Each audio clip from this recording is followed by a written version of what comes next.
मैं एक चीज आपसे जानना चाहती हूँ, केतु की भी बात कर लेते हैं। जैसे राहु वैसे ही केतु, आपने कहा जैसे दक्षिणी और उत्तरी ध्रुव, वैसे ही केतु से भी लोगों को डर लगता है। तो एक तो केतु का नकारात्मक प्रभाव साथ साथ में जब आप बताएं कि भारतवर्ष पर किस प्रकार का पड़ने वाला है, लेकिन नकारात्मक प्रभाव किस किस रूप में एक आम आदमी के जीवन में सामने आ सकता है? देखो, केतु इतना पापग्रह नहीं है। अच्छा। और केतु तमोवत केतु यम फलम, केतु मंगल का ज्यादा फल करता है। जैसी कुंडली में मंगल की स्थिति होती है वैसे केतु भी फल करता है। बलवान तो बलवान और हाँ, निर्बल तो निर्बल। केतु 7 सालों की महादशा में होता है, मंगल भी 7 सालों की महादशा में होता है। और केतु लेकिन अगर मंगल के घर में हो जाए और खास करके पंचम भाव में हो जाए तब ये संतान भाव के लिए बहुत अरिष्टकारी होता है। बस एक जगह। दूसरी जगह अगर ये लग्न में हो जाए और पापक ग्रहों से विक्षित और देखा हुआ हो जाए तो ऐसे आदमी को ब्रेन इंजरी होती है। ऐसे आदमी को माइंड में स्ट्रोक आ जाते हैं, क्लॉटिंग हो जाती है। केतु जो है जितना भी रोग देता है वो सर के ऊपर ही रोग देता है। अगर ब्रेन संबंधित कोई रोग है ना, वो उसका कारण सिर्फ केतु ही होगा और दूसरा कोई ग्रह नहीं हो सकता। केतु ही ब्रेन इंजरी, सर में चोट लगना, क्लॉटिंग होना, पैरालिसिस होना, ये सब केतु ही करते हैं। तो इनका सबसे उत्तम उपाय क्या है पंडित जी? इनका सबसे उत्तम उपाय है गणेश की उपासना। अगर ओम गंग गणपतये नमः इस मंत्र का 10 माला जप रोज जप किया जाए और भगवान गणेश की नित्य पूजा की जाए तो मैं दावे के साथ कह सकता हूं, चाहे केतु की महादशा हो, चाहे अंतरदशा हो, चाहे प्रत्यंतर दशा हो, चाहे प्राण दशा हो, केतु से आपका बाल बांका नहीं होगा। गणेश की उपासना से केतु अपने आप ठीक हो जाते हैं।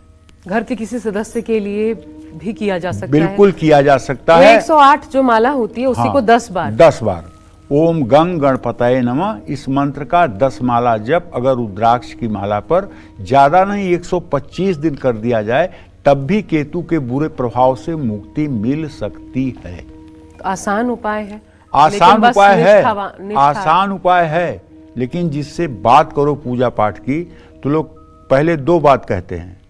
अगर मान लीजिए हमारे घर में कोई अशौच हो गया तो मतलब पहले ही अशौच आ गया उनके घर में, कोई मर गया या कोई बच्चा पैदा हो गया, 2 बात पहली। अगर हमको कहीं बाहर जाना पड़ा तो क्या जवाब दिया जाए? मतलब इतना, मतलब कि आदमी बचना चाहता है पूजा पाठ धर्म कर्म से। बहुत बहाने हैं, पूजा पाठ न करने के बहुत बहाने हैं। और जितने व्यस्त लोग हैं देश में वो सब पूजा पाठ करते हैं, और जितने खाली लोग हैं वो कुछ नहीं करते हैं, वो अपना समय बिताने के लिए समय बिताते हैं। बिल्कुल। और जितने व्यस्त लोग हैं वो समय निकालकर पूजा पाठ भी कर लेते हैं, वो समय निकालकर स्वाध्याय भी कर लेते हैं, वो समय निकालकर दान पुण्य भी कर लेते हैं। और जितने खाली लोग हैं, बेरोजगार लोग हैं और कुछ नहीं करते हैं, उनके लिए वो समय काटना, समय निकालना समय का सदुपयोग है। इच्छा शक्ति नहीं है। हाँ, 18 मई को केतु भी सिंह राशि में गोचर करेंगे। 18 महीने केतु भी अपना प्रभाव डालेंगे। भारत के लिए केतु का सिंह राशि में गोचर बहुत शुभ नहीं है, ये मैं कह सकता हूँ। किस मामले में? क्योंकि कर्क राशि से द्वितीय भाव है, थोड़ा सा आर्थिक उतार चढ़ाव रहेगा। हमारा पैसा डॉलर के मुकाबले थोड़ा सा और गिर सकता है।